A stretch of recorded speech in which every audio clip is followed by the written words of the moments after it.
জালেম যদি হয় আর মুনাফিক যদি হয়, পুরুষ হলেও দৌড়নি খাওয়া লাগে, বেডি হইলেও দৌড়নি খাওয়া লাগে। বাশার আল আসাদ হইল দেশ ছেড়ে রাশিয়া যাওয়া লাগে, কাছাকাছি চলে আসছি। আপনি তো গিয়েছেন হেলিকপ্টারে, আমি আসছি গাড়ি যোগে। কিন্তু দেখা গেল গাড়ি আসতে আসতে মোটামুটি ছাত্র জনতা কাছাকাছি চলে এসেছে।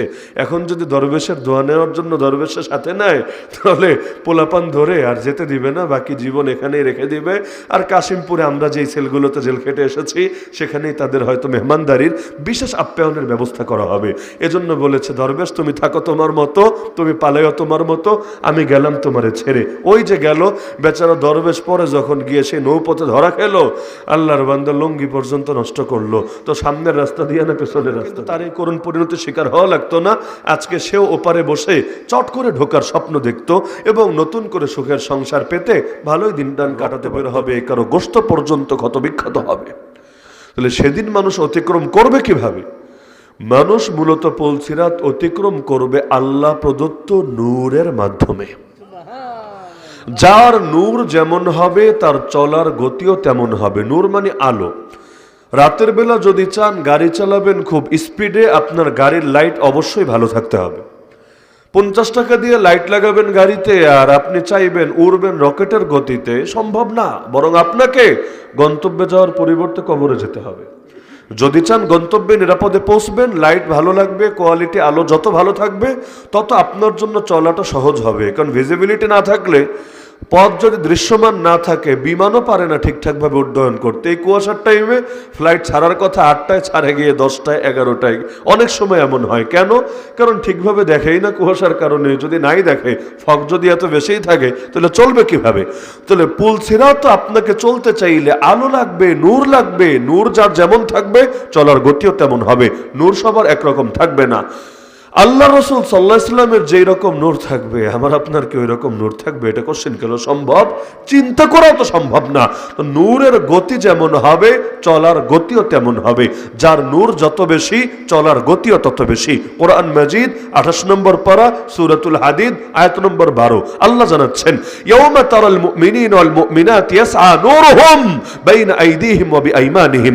হে নবী, সেদিন দেখবেন মুমিন পুরুষ এবং মুমিন নারীরা তাদের সামনে দিয়ে এবং ডান পাশ দিয়ে নূর ছুটতে থাকবে। নূর ছুটবে সামনে সামনে, তারা ছুটবে পেছনে পেছনে। কারো নূর হবে পাহাড়ের মতো বিশাল, আর কারো নূর হবে, আল্লাহ রাসূল বলেছেন, হাতে থাকা খেজুরের বিচির মতো এতটা সামান্য। আবার কারো নূর এতটাই ক্ষুদ্র হবে, তার বৃদ্ধাঙ্গুলি, এই ইভাম বলে আরবিতে, বৃদ্ধাঙ্গুলির মাথায় সামান্য একটু জ্বলবে। যখন জ্বলবে কিছু দূর পথ চলবে, আবার নিভে যাবে, আবার ঠায় দাঁড়িয়ে যাবে, আবার যখন জ্বলবে আবার পথ চলবে। এভাবে ধীরে ধীরে তাকে যেতে হবে। তো যেই ব্যক্তির নূর বেশি হবে, সে বিজলির গতিতে অতিক্রম করবে, কেউ দৃষ্টির পলক অতিক্রম করবে। কারো পথ চলে এমন হবে, যেভাবে দ্রুতগামী একটা ঘোড়া দৌড়ায় সেভাবে দৌড়ে দৌড়ে ছুটবে।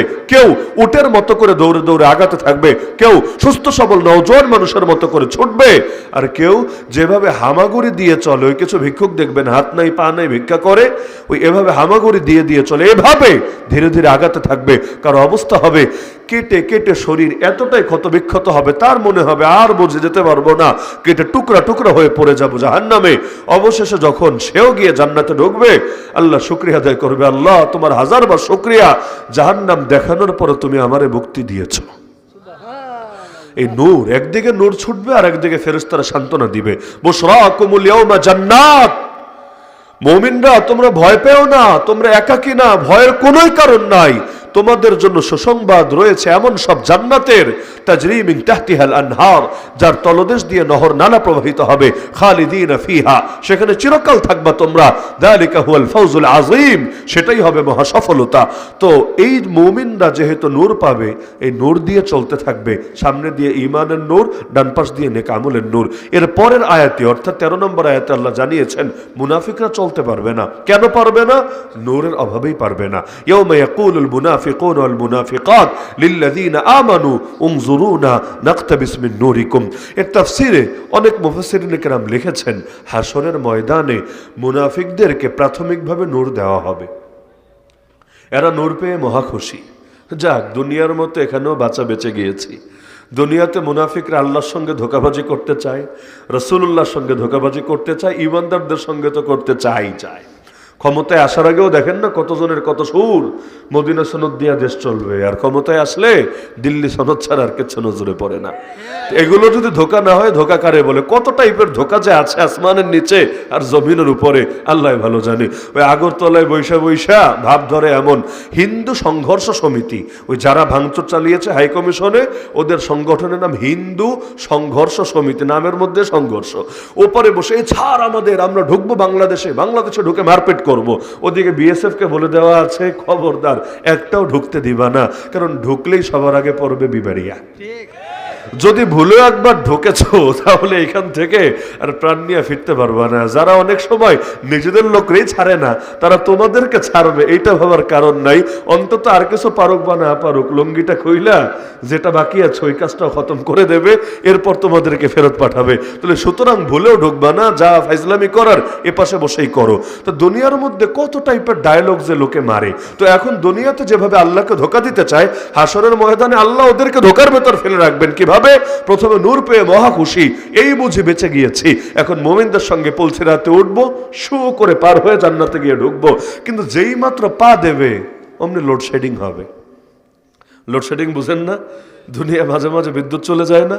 বিদ্যুৎ চলে গেলে আন্ধারা আন্ধার, কিছু দেখা যায় না, ওই এক অবস্থা। পা দিয়ে কিরে সব আলো গেল কই? আলো তো নিভে গেছে, কিছু তো নজরে পড়ে না। আব ক্যা হোগা? ওই হালত আল্লাহ বলেছেন এই 13 নম্বর আয়াতে। তখন মুনাফিক পুরুষ এবং মুনাফিক নারীরা, মানে নারী বইলেই সব জায়গায় ছাড় পাবা বিষয়টা এমন না। আল্লাহ পুরুষের কথা আলাদা বলছেন, নারীর কথা আলাদা বলছেন, যাতে করে কোনো লেডি এটা না ভাবে যে নারী বইলা ছাড় পাবে মনে হয় পুলসিরাতে গিয়ে। জালেম যদি হয় আর মুনাফিক যদি হয়, পুরুষ হলেও দৌড়নি খাওয়া লাগে, বেডি হইলেও দৌড়নি খাওয়া লাগে। বাশার আল আসাদ হইল দেশ ছেড়ে রাশিয়া যাওয়া লাগে, আর আমাদেরটা নাইবা বললাম, অনেকে হয়তো কষ্ট পাবে। তো এখন হাসরের ময়দানেও মুনাফিক পুরুষ এবং মুনাফিক নারীরা ইমানদারদেরকে বলবে উনজুরুনা।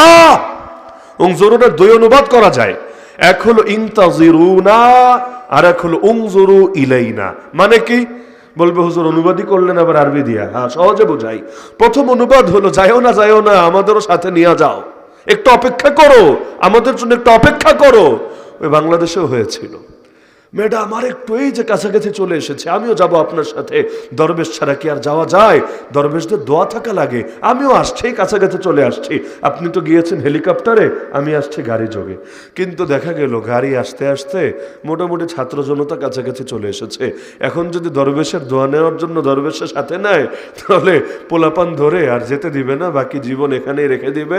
আর কাশিমপুরে আমরা যেই সেলগুলোতে জেল খেটে এসেছি, সেখানেই তাদের হয়তো মেহমানদারির বিশেষ আপ্যায়নের ব্যবস্থা করা হবে। এজন্য বলেছে দরবেশ তুমি থাকো তোমার মতো, তুমি পালাইও তোমার মতো, আমি গেলাম তোমারে ছেড়ে। ওই যে গেল বেচারা দরবেশ, পরে যখন গিয়ে সেই নৌপথে ধরা খেলো, আল্লাহর বান্দা লুঙ্গি পর্যন্ত নষ্ট করলো। তো সামনের রাস্তা দিয়ে না পেছনের রাস্তা দিয়ে? তো এই যে দেখা যায়, যদি তার জন্য আরেকটু অপেক্ষা করতো, তাহলে কিন্তু তার এই করুণ পরিণতির শিকার হওয়া লাগতো না। আজকে সেও ওপারে বসে চট করে ঢোকার স্বপ্ন দেখতো এবং নতুন করে সুখের সংসার পেতে ভালোই দিনদান কাটাতে পারত। কিন্তু দেখা গেল অপেক্ষা করে নাই, চলে গিয়েছে, ফলাফল তাদেরকে বরবাদ হতে হয়েছে। একই, আমি উদাহরণ দিয়ে বোঝাচ্ছি, আপনাদেরকে কষ্ট দেওয়ার জন্য না। কে যে কষ্ট পায় আর পায় না বোঝাও তো জটিল ব্যাপার, লেকিন কষ্ট দেওয়ার জন্য না, কিন্তু আয়াতটাকে স্পষ্ট করার জন্য। উদাহরণ দিলে একটু স্পষ্ট হয় না? নাকি স্পষ্ট হয়? তো কিভাবে হাসরের সাথে দুনিয়া মিলে যায় দেখেছেন? অদ্ভুত। সিরাতে মুস্তাকিম আর পুল সিরাত, নামেও মিল কামেও মিল। সিরাত সিরাত, পুল সিরাত, সিরাতে মুস্তাকিম একই নাম না? সিরাত শব্দে মিল আছে না? আছে। নাম এক, বৈশিষ্ট্য এক।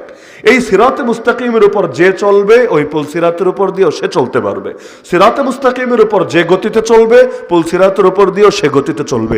সিরাতে মুস্তাকিম থেকে যে সরে যাবে, পুল সিরাত থেকেও কেটে টুকরা টুকরা হয়ে জাহান্নামে পড়ে যাবে।